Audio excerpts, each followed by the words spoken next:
Ba't naging ng pera si Ronron dito? Galing na ito ha. Makuha nga.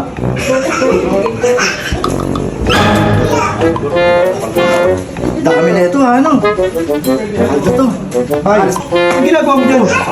Hindi, babalik ko nga sa'yo yung pera mo eh. Yung pera Kasi sasabihin diba mo. may nilagay ka dito sa oven?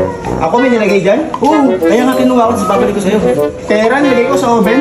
Ito nga oh. Kakain mo ng panis yan. Nilagay ka ng pera sa oven? Ito nga oh.